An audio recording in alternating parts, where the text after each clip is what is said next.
Here's the final step to solving Rubik's Cube Revenge.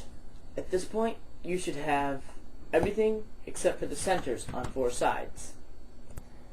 The good thing about getting the centers is it's, once again, all logic.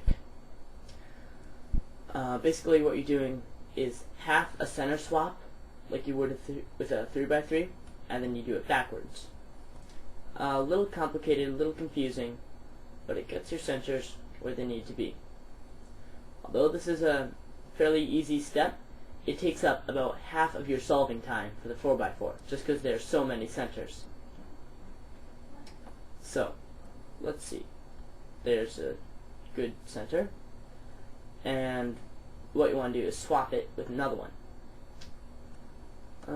Let's see, I think we should swap it with the yellow, because once the yellow gets down here, you have the yellow side over here.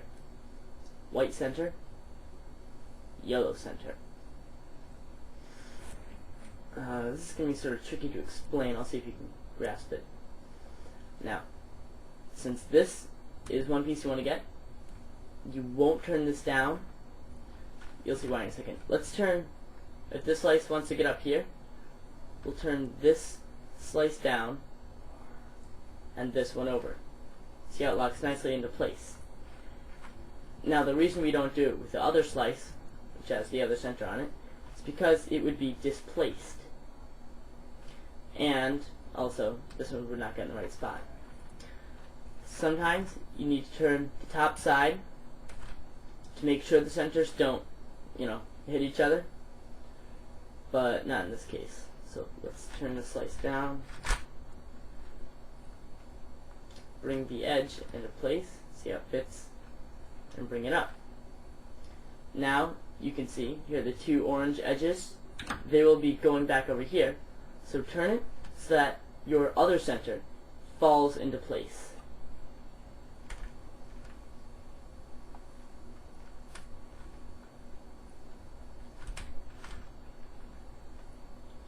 Then just turn the top so everything lines up again. Okay, I realize this part may be incredibly confusing, but if I were to write out every single algorithm for every combination, I would have 16 algorithms, and I'm sure you don't want to memorize 16 short algorithms. Let's see. Here's another center. There's a good center to switch it with, red and white. With red side, white side. This, when you turn it, will end up over here, so we have to turn this slice down. There we go, here's the white center.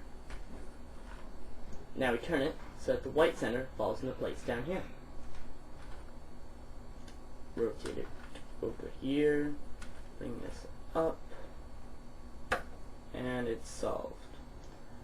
You will have to figure some of these parts out on your own, because I can't show you every possible situation.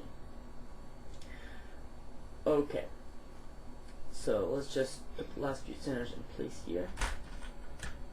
We'll get pretty quick at this after a little practice. Maybe confusing now, but it should just click.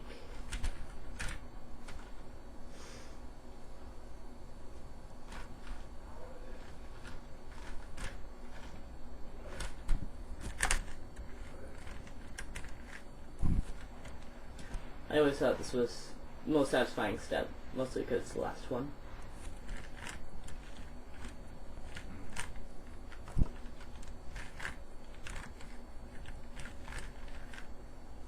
Only a few more centers to go.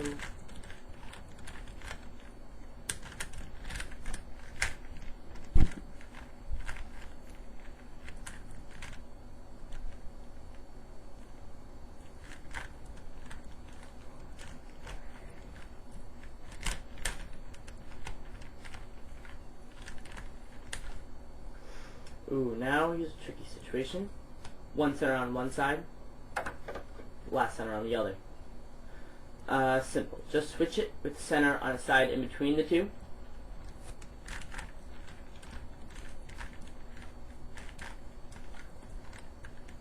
So that at this point you'll have 3 displaced on adjacent sides.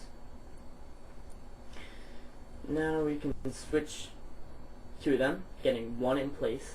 Usually try to get the one that's in between the two centers. See, here's the middle one. Get that one in place first.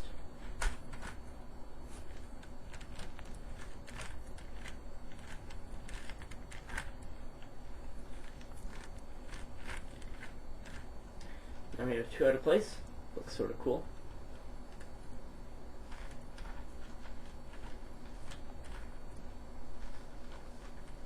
Just bring this right down there. And if you have done this step correctly, your cube will be complete. This is a very confusing step. Try watching my video over a few times, at least this last part, if you don't understand it, but I'm sure you'll get it eventually. And you should be able to solve this thing with practice in about 7 minutes. My record was 5 minutes and 17 seconds. As I mentioned in one of my earlier videos, I used to be around 13 minutes, but it gets pretty easy after a while. The 5x5, actually the 4x4 and up to any size, all work in the same sort of method. You can even solve the 3x3 using a very similar method. The only problem is sometimes when you're doing the edges, you get them right spot, but just flipped. I'll make a video for the 5x5, which solves that problem. If you have a virtual cube generator, you can do any size up to the 20x20. Just use the same method. It takes a long time. Maybe I'll post a tutorial for one of those sometime.